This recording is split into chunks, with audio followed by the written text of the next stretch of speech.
আমার বিয়ের 4 দিন পরের ঘটনা। পরিবারের সবাই মিলে রাতের বেলা আমরা খেতে বসেছি। হঠাৎ কারেন্ট চলে গেল। আমার শ্বশুর একটু রাগী মানুষ, উত্তেজিত হয়ে বলল লোডশেডিং হওয়ার আর সময় পেল না। এরপর আমার শ্বশুর আমাকে বলল, বৌমা কারেন্ট আসুক তারপর টেবিলে খাবার দাও, এত গরমে কেউ খেতে পারে না।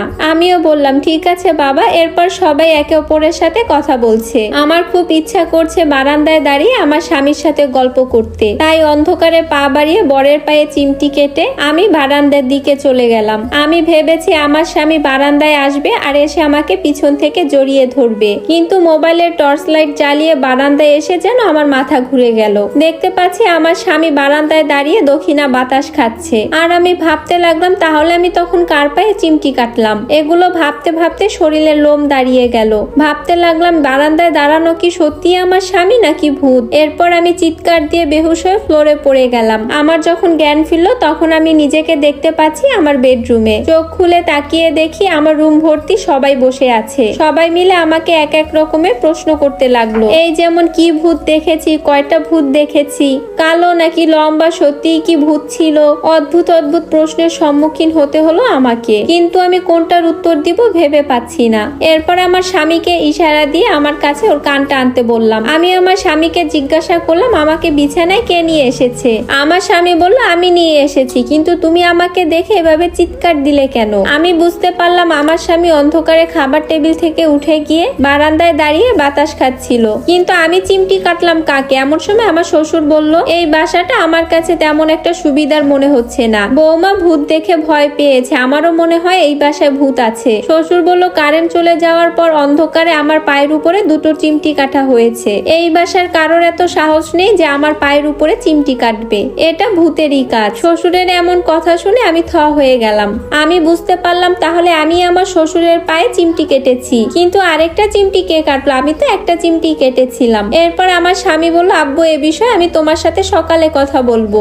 আমার শাশুড়ি আম্মা বলল চলো যে যার রুমে যাও। এরপর আমার শ্বশুর শাশুড়ি আমার ননদের জামাই বেডরুম থেকে চলে গেল। আমি আর সেদিন আমার স্বামীর সাথে বেশি কথা বললাম না, চুপচাপ শুয়ে রইলাম, কারণ আমি আজকে অনেক বড় একটা অন্যায় করেছি। বউ হয়ে শ্বশুরের পায়ে চিমটি কেটেছি। সকালবেলা আমি রান্নাঘরে রান্না করছিলাম, এমন সময় আমার স্বামী রান্নাঘরে উকি দিয়ে বলল তাড়াতাড়ি রান্না করো, আমার অফিসের সময় হয়ে যাচ্ছে, আমি গোসল করে আসি। এ কথা বলে সে ওয়াশরুমের দিকে চলে গেল। আমার মনের মধ্যে তখন দুষ্টু বুদ্ধি কাজ করলো, তাই রান্নার গ্যাসটা অফ করে হাতে একটা গ্লাস নিয়ে আমি সোজা ওয়াশরুমের দিকে চলে গেলাম। ওয়াশরুমের সামনে এসে দেখলাম ওয়াশরুমের দরজা খোলা। মনের মধ্যে শয়তানি বুদ্ধি কাজ করছে। বেসিনের কলটা ছেড়ে গ্লাসে কিছুটা পানি নিয়ে ওয়াশরুমের দরজা হালকা খুলে ভিতরে ফিক করে পানি ফেলে দিলাম আমি দৌড়। ওয়াশরুমের মধ্যে কে কে বলে চিৎকার দিল। আমি সোজা ঢুকে গেলাম রান্নাঘরে। ওয়াশরুম থেকে পিঠ ভেজা অবস্থায় বাহিরে বের হয়ে আসলো আমার ননদের স্বামী। বের হয়ে চিৎকার চেঁচামেচি শুরু করলো। আমার ননদের স্বামীর চিৎকার শুনে সবাই একত্রে জড়ো হয়ে আসলো।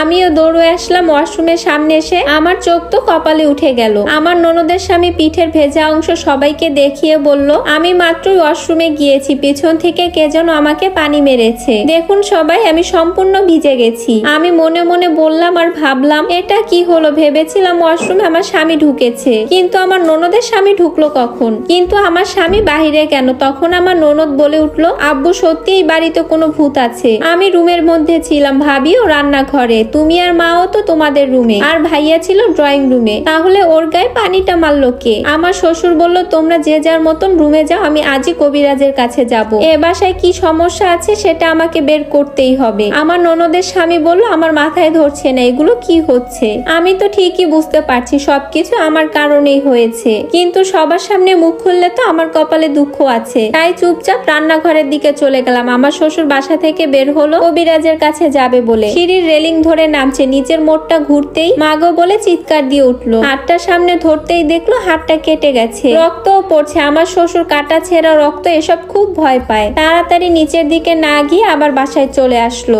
বাসার ভিতরে ঢুকে আমার শাশুড়ির নাম ধরে কয়েকবার ডাক দিল। আমার শাশুড়ি এবং আমি দৌড়ে আমার শ্বশুরের কাছে আসলাম। সামনে আসতে আমরা দুজনে চমকে উঠলাম। আমার শাশুড়ি তো কাঁদো কাঁদো ভাব। আমি বললাম কি হয়েছে আব্বা। আমার শ্বশুর বলল, আরে বলো না, সকালবেলা যখন আমি ব্যায়াম করে ফিরছিলাম তখন তো দেখলাম সিঁড়ির রেলিংটা ঠিকই আছে, কিন্তু এখন নামতে গিয়ে দেখি সিঁড়ির রেলিং এর বল নেই, আর জায়গাটাও ধারালো হয়ে আছে। না দেখে হাত দিতে আমার হাতটা কেটে গেল। আমি আমার শ্বশুরের কথা শেষ না হতেই দৌড়ে রুমের ভিতর ভিতরে গিয়ে ব্যান্ডেজ নিয়ে আসলাম আর আমার শ্বশুরের হাতে আমি ব্যান্ডেজ করে দিলাম। আমার শাশুড়ি তো তখন কান্না কান্না ভাব। আমার শ্বশুরকে আবার আমার শাশুড়ি খুব ভালোবাসে। আমার শাশুড়ি আমার শ্বশুরকে নিয়ে বাসার ভিতরে চলে গেল। এরপর আমার শ্বশুর শাশুড়ি দুজনেই তাদের রুমে বসে কথা বলছে। আমার শাশুড়ি বলল, এই বাড়িতে আসার পর একটার পর একটা অঘটন ঘটেই চলছে, হয়তো এই বাড়িতে খারাপ কিছু আছে। সে হয়তো চায় না তুমি কবিরাজের কাছে যাও, যার কারণে তুমি সিঁড়ি দিয়ে নামতেই তোমার হাতটা কেটে গেল। আমার শ্বশুর আমার শাশুড়িকে বলল, কথাটা তুমি ঠিকই বলেছো, এই বাসায় যারাই থাকুক না কেন সবারই ক্ষতি হবে। আর আমারও একজন পরিচিত কবিরাজ আছে, ওকে এনে ঝাড় দেওয়ার সাথে সাথে সবকিছু উড়ে পালাবে। দাঁড়াও, আমি কবিরাজকে ফোন করছি।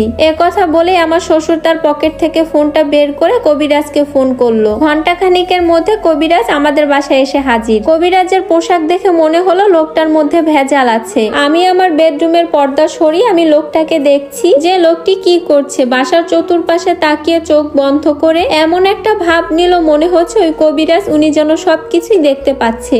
আমার শাশুড়ি এসে কবিরাজকে দেখেই ভয় পেয়ে গেল, তারপর দৌড়ে আবার নিজের রুমে চলে গেল। কবিরাজ চোখ মেলে চতুর্দিকে ফু দিয়ে আমার শ্বশুরকে বলল, তোদের বাসায় অনেক বড় জিনের আছর আছে। আমি তো কবিরাজের কথা শুনে অবাক, এই বেটা জিন পেল কোথায়? বুঝতে পারলাম তিলকে তাল বানাতে এই লোক এই বাসায় এসেছে। আমার কারণে যখন সবার মধ্যে জিনের ভয়, তখন আমাকেই কিছু একটা করতে হবে। আমার শ্বশুর কবিরাজকে নিয়ে ড্রয়িং রুমের ভিতরে চলে গেল। কবিরাজ ড্রয়িং রুমের ভিতরে ঢুকে সোফায় বসে আমার শ্বশুরকে বলল, বাসার সবাইকে ডাকুন, সবার হাতে তাবিজ বাঁধতে হবে। আমার শ্বশুর বলল, আমার ছেলে তো এখন অফিসে, আমার ছেলের বউ আছে, আমার মেয়ে জামাই আছে আর মেয়ে আছে। তখন কবিরাজ বলল, আচ্ছা ঠিক আছে, বাসায় যে যে আছে সবাইকে ডাকুন। এরপর আমার শ্বশুর ডাক দিয়ে সবাইকে ড্রয়িং রুমে নিয়ে আসলো।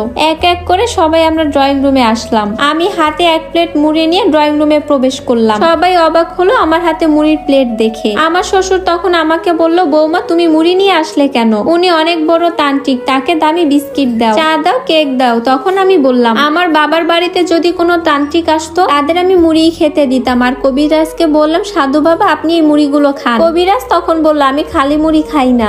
আমি বললাম, আপনি কিভাবে ভাবলেন আমি আপনাকে খালি মুড়ি দিয়েছি? মুড়ির সাথে আমি আপনাকে অন্য কিছুও দিয়েছি, খেয়ে দেখুন ভালো লাগবে। কবিরাজ তখন রেগে গিয়ে বলল, এই মেয়েটা তো চরম বেয়াদব, আমার সামনে শুধু মুড়ি দিয়ে বলছে আরো কিছু দিয়েছি এতে। আমি আমার শ্বশুরকে বললাম, আব্বা আপনি মুড়ির মধ্যে হাত দিয়ে দেখুন তো মুড়ির মধ্যে আমি আর কি কি দিয়েছি। আমার আর কবিরাজের কথা শুনে সবাই তো অবাক। আমার শ্বশুর তখন মুড়ির মধ্যে হাত দিয়ে দেখলো দুটো ছোট ছোট পাথর। আমার শ্বশুর তো তখন রেগে গিয়ে বলল, বৌমা তুমি কবিরাজকে পাথর খেতে দিয়েছো কেন? তাড়াতাড়ি কবিরাজের কাছে তুমি ক্ষমা চাও। আমি তখন হাসতে হাসতে আমার শ্বশুরকে বললাম, আব্বা আমি কবিরাজকে দেখেই প্রথমেই বুঝতে পেরেছি যে উনি একটা ভণ্ড কবিরাজ। যে মুড়ির প্লেট দেখে বুঝতে পারে না যে মুড়ির মধ্যে কি আছে, সে আমাদের ঘরে ঢুকে কিভাবে বুঝতে পারলো যে আমাদের ঘরে জিন আছে? আমার কথা শুনে সবাই অবাক হয়ে গেল। তখন কবিরাজ থতমত খেয়ে বলল, এই মেয়েকে এখান থেকে যেতে বল, ওর উপরেই জিন ভর করেছে। এরপর আমার ননদের স্বামী কবিরাজের উপর উত্তেজিত হয়ে বলল, জিন এবার তোর উপরে ভর করাবো।